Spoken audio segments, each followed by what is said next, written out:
Hey, how's it going, guys? Today I have the Vankyo MatrixPad Z1 available for $70 on Amazon.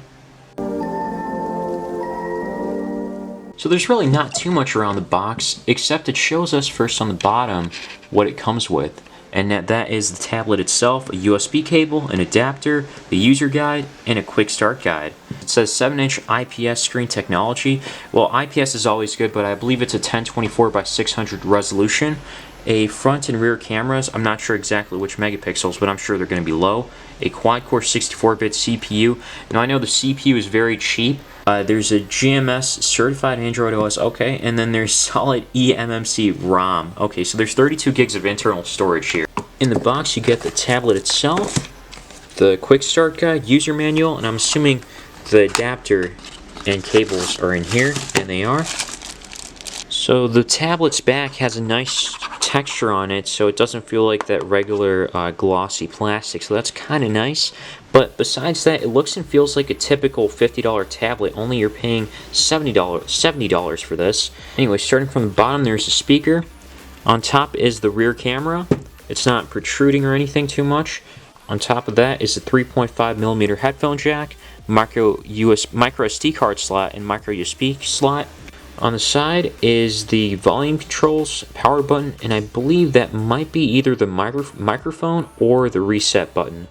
And on the front is the front megapixel camera, and the screen itself does look like it's 1024 by 600, so nothing special.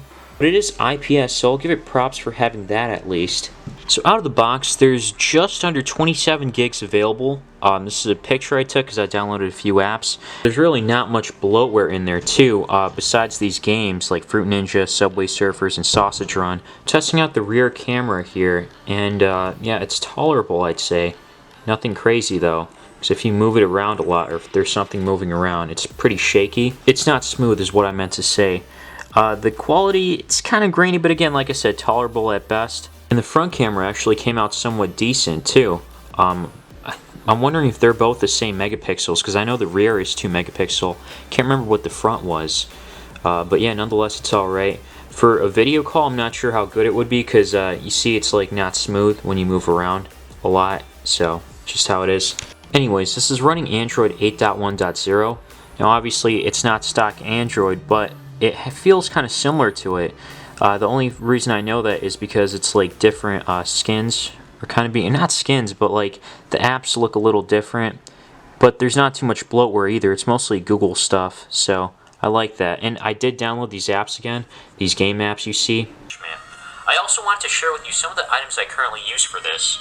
So the speaker on here is pretty tinny. I mean, as expected, it's back there. It can be covered with a finger, but nonetheless, you can watch videos, it looks like, in 720p. I don't believe that was 720p though. It was at 480. Just remember that the resolution is 1024 by 600, not HD, but it is able to like upscale it a little bit. And the screen doesn't get too bright. It may look a little more washed out than other tablets. It might just be me, but that's just one thing I've noticed. I mean, again, I like how it's an IPS display at least. I mean, that definitely has to be the standard these days. So if it's not, it's automatically a deal breaker in my eyes. Testing out a few benchmarks here. The Geekbench multi-core score, and the single core score gets 941 and 411 respectively. I probably shouldn't have said that all around, but anyways, to give you a comparison, the LG Nexus 5 got a score of 859, and then the multi-core score for the LG Nexus 5 was 1700, versus this is much less than that. And on the Antutu benchmark, you got a score of 17,666. Now, when I tested out before, it got somewhere around 19,000. Either way, these numbers are really low. However, one thing I did notice is that the Antutu benchmark testing seemed a little different from the other times I tested it out in the past. So I'm not sure if they updated the Antutu benchmark or the 3D benchmark. But either way, we're going to take a look at games in just a moment. And it has a Mali G31. I've never heard of that processor or GPU before, so it's going to be interesting to see. I'm not expecting much from it though, based on these benchmark scores. Oh, TikTok ad. Okay, first game I'm checking out here is a Geometry Dash, and just failed on that one. But so far, it seems like it's running pretty well. It just seems to me that 2D games should run well for the most part. Unless maybe they're open world or something. Next game I'm checking out here is called Run Sausage Run. It seems like there's a slow start in the beginning there. Oh no. It seems like there's a delay there too, if you saw that. Let's try this again. So it seems like I do notice it being a little slow, but definitely playable from what it seems like. Oh shoot. So on Subway Surfers, I'm noticing a bit of stuttering and pauses, but nonetheless, I'm a little surprised.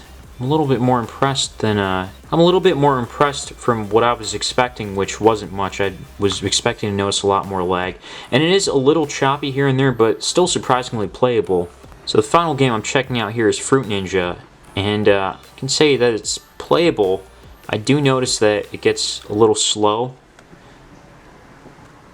like when I'm cutting the fruits. Yeah, like kind of right there. I don't know on video how hard it is to notice or how easy it is to notice, but I definitely noticed it on here. But again, playable surprisingly nonetheless.